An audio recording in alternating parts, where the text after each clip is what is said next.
ಹರಿಯಾಣದೊಳಗೆ ಭಾಷಣ ಮಾಡ್ತಾರೆ ಸರ್. ಕರ್ನಾಟಕದ ಸರ್ಕಾರ ಹಿಂದೂ ಮುಸ್ಲಿಮರಿಗೆ ಮೀಸಲಾತಿ ಕೊಟ್ಟಿದೆ, ಅದು ಒಬಿಸಿಯನ್ನ ಕಿತ್ಕೊಂಡು ಅವ್ರಿಗೆ ಕೊಟ್ಟಿದ್ದಾರೆ ಅಂತ.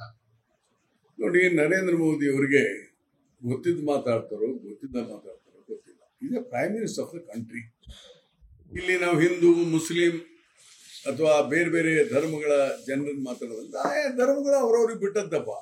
ಆಯಾ ಧರ್ಮಗಳು ಅವ್ರಿಗೆ ಯಾರಿಗೆ ಯಾವ ದೇವ್ರನ್ನ ಆರಾಧನೆ ಮಾಡಬೇಕು, ಯಾರನ್ನ ಮಾಡಬೇಕು ಅವ್ರಿಗೆ ಬಿಟ್ಟಂತ ವಿಚಾರ. ಧಾರ್ಮಿಕ ಸ್ವಾತಂತ್ರ್ಯ ಇದೆ.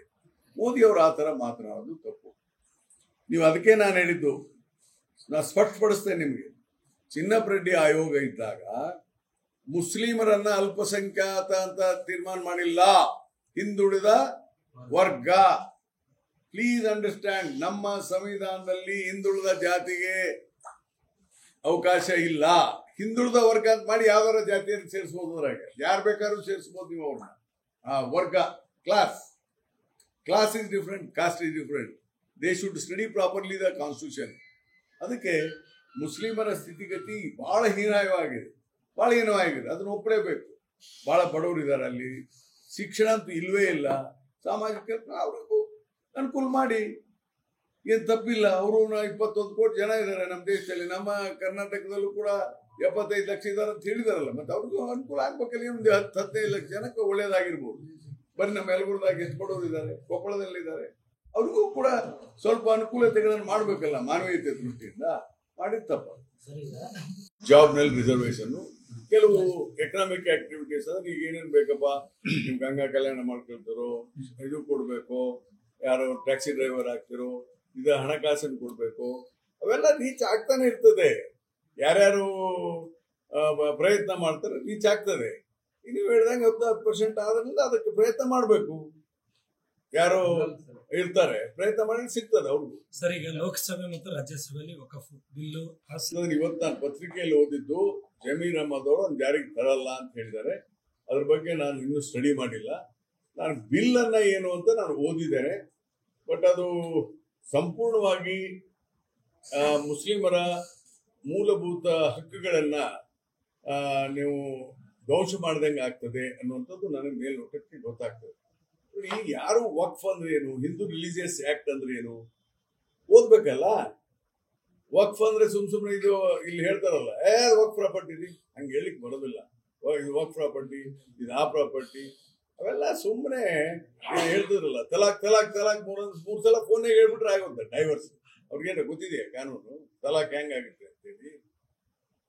ಇಸ್ಲಾಂ wedding is a registered wedding. ಈ ನಮ್ಮಲ್ಲಿ ಏನಂದ್ರೆ ಯಾರೋ ಸ್ವಾಮಿಗಳು ಐನರು ಯಾರೋ ಹಾಕಿ ಒಂದು ಫೋಟೋ ಹೋಗ್ಬಿಟ್ರೆ ಮುಗಿದೋತು. ಅಲ್ಲಿ ಹಂಗಲ್ಲ. ಮುತಾವಲ್ಲಿ ಬರ್ತಾರೆ, ಅವ್ರ ಬುಕ್ನಾಗ ರಿಜಿಸ್ಟರ್ ಆಗುತ್ತೆ.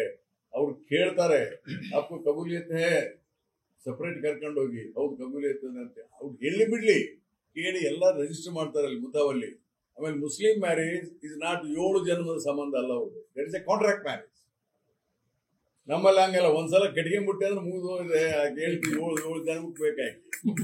ಅವ್ರು ಹಂಗಲ್ಲ, ಅವ್ರು ಅಲ್ಲ, ಅವ್ರು ಕಾಂಟ್ರಾಕ್ಟ್ ಮ್ಯಾರೇಜ್. ಕಾಂಟ್ರಾಕ್ಟ್ ಅಂದ್ರೆ ಮ್ಯಾರೇಜ್ ಇಸ್ ಎ ಕಾಂಟ್ರಾಕ್ಟ್. ಬೇಡ ಬಿಟ್ಬಿಡು, ಅದೇನು ತಪ್ಪಿಲ್ಲ ಅದ್ರಾಗ. ಅದಕ್ಕೆ ಇಸ್ಲಾಂ ಮುಸ್ಲಿಂ ಆ ತರ ಇದೆ ರೀ. ನಾನು ಹೇಳ್ತಾ ಇರೋದು ಇಟ್ಸ್ ಎ ಕಾಂಟ್ರಾಕ್ಟ್ ಮ್ಯಾರೇಜ್. ಅದಕ್ಕೆ ಇಸ್ಲಾಂ ವೆಸ್ಟರ್ನ್ ಇದಲ್ಲೂ ಅದೇ ತರ ಕಲ್ಚರ್. ನಮ್ಮ ಕಲ್ಚರ್ ನಲ್ಲಿ ಈ ತರ ಇದೆ. ಪೆಹಲೆ ನಮ್ಮ ದೇಶದ ಕಲ್ಚರ್. ಕೇಂದ್ರ ಸರ್ಕಾರ ಏನ್ ಹೇಳಿದೆ, ನಾವು ಮುಸಲ್ಮಾನರ ಪ್ರಾಪರ್ಟಿನ ಕಸ್ಕೊಳಲ್ಲ, ಬಿಲ್ ಆತರ ಇದೆ ಅಂತ ನಾನು ಓದಿದೆ. ಮುಸಲ್ಮಾನರು ಪ್ರಾಪರ್ಟಿ ಕಸ್ಕೊಳ್ತಾರೆ ಅಂತ ನಾನು ಹೇಳೋದಿಲ್ಲ. ಈಗ ಉದಾಹರಣೆ ಒಂದು ಎಕ್ಸಾಂಪಲ್ ಕೊಡ್ತೀನಿ. ಈಗ ಉದಾಹರಣೆ ನಾನೇ, I want to give charity. ಹಿಂದೂಗಳಿಗೂ ಕೊಡ್ತೀನಿ, ಕ್ರಿಶ್ಚಿಯನ್ರಿಗೂ ಕೊಡ್ತೀನಿ, ಮುಸಲ್ಮಾನರಿಗೆ ಕೊಡ್ತೇನೆ. ನೀವು ಮುಸಲ್ಮಾನರಿಗೆ ಕೊಡಂಗಿಲ್ಲ, ನೀವು ಮುಸಲ್ಮಾನರೇ ಇರ್ಬೇಕಾದ್ರೆ 5 ವರ್ಷ ಮುಸಲ್ಮಾನರಾದ್ಮೇಲೆ ಕೊಡಬೇಕು ಅಂತಂದ್ರೆ ನನ್ನ ರೈಟ್ಸ್ ಅನ್ನ ತಡೆ ಹಿಡ್ತಿರಲ್ಲ, ತಪ್ಪಲ್ವಾ? ಹಂಗಾರೆ ದಟ್ ಮೀನ್ಸ್ ಒಬ್ಬ ವ್ಯಕ್ತಿಯ ಅಭಿವ್ಯಕ್ತಿ ಸ್ವಾತಂತ್ರ್ಯ ಇಲ್ದಾಗ ಆಗ್ತದೆ. ಯಾಕೆ ನಾನು ಐ ವಾಂಟ್ ಹೆಲ್ಪ್ ಮುಸ್ಲಿಂ ಮಾಡಬಾರ್ದು ಅಂತಿದೆಯಾ? ಅದಕ್ಕೆ ಇಂಥ ಇವು ಧೋರಣೆಗಳು ಅಲ್ಲಿ ಸರಿ ಇಲ್ಲ. ಆಮೇಲೆ ವರ್ಕ್ ಪ್ರಾಪರ್ಟಿ ಯಾವುದು ಏನು ಎಲ್ಲ ಡಿಸ್ಕ್ರೈಬ್ ಮಾಡಿದ್ದಾರೆ. ಅಲ್ಲಿ ನಾನೊಂದು 5-10% ಮಿಸ್ಯೂಸ್ ಆಗಿರ್ಬೋದು, ಇಲ್ಲ ಅಂತ ನಾನು ಹೇಳೋದಿಲ್ಲ. ಆದ್ರೆ ಅದಕ್ಕೆ ಕಾನೂನು ಇದೆ, ಹೇಗೆ ಮಾಡ್ಬೇಕಂತಿದೆ. ಯಾವ ಧರ್ಮದಲ್ಲಿ ಆಗಲ್ಲ. ಇವೆಲ್ಲ ತಿಳ್ಕೋಬೇಕಾಗಿದ್ರೆ ಏನದು ವಕ್ಫ್ ಇವತ್ತು ಆಕ್ಟ್ ಮಾಡಿದ್ದಾರೆ, ನನಗೆ ಪ್ರಕಾರ ಮೇಲ್ನೋಟಕ್ಕೆ ಇಂಥವೇನು ಒಂದು ಎಕ್ಸಾಂಪಲ್ ಕೊಟ್ಟೆ, ಇವು ಸರಿಯಲ್ಲ. ಈ ಹಿನ್ನೆಲೆಯಲ್ಲಿ ಅದು ಸವಿಸ್ತಾರವಾಗಿ ಚರ್ಚೆ ಆಗ್ಬೇಕು, ಅಂದ್ರೆ ಮಾತ್ರ ಇಂಪ್ಲಿಮೆಂಟ್ ಆಗುತ್ತೆ. ಇಲ್ಲದ್ರೆ ನಾಳೆ ಕೋರ್ಟ್ನಲ್ಲಿ ಸ್ಟೇ ಸಿಗ್ಬೋದು ಅದಕ್ಕೆ, ಸುಪ್ರೀಂ ಕೋರ್ಟಲ್ಲಿ. ಆಮೇಲೆ ನಾಳೆ ಮುಸ್ಲಿಂ ಜನಾಂಗದವರು ಈಗಾಗಲೇ ಪ್ರತಿಭಟನೆ ಮಾಡಕ್ಕಿದ್ದು, ದೇಶದಲ್ಲಿ ಅಶಾಂತಿ ಆಗ್ಬೋದು. ಅದಕ್ಕೆ ಇವೆಲ್ಲ ಆಗಬಾರ್ದಾಗಿದ್ರೆ ಮುಸ್ಲಿಂ ಪರ್ಸನಲ್ ಲಾ ಮತ್ತು ವಕ್ಫಿಗೆ ಸಂಬಂಧಪಟ್ಟಂಗೆ ಅದನ್ನ ಸರಿಯಾದಂತಹ ಇದರಲ್ಲಿ ಮಾಡಬೇಕೆ ಹೊರತು ಮುಸ್ಲಿಮರ ವಿರುದ್ಧ ಮಾಡಲಿಕ್ಕೆ ಹೋದದ್ದು ತಪ್ಪು. ನ್ಯೂಸ್ ಫಸ್ಟ್ ನಿರ್ಭೀತಿಯಿಂದ ನಿಮ್ಮ ಪರವಾಗಿ.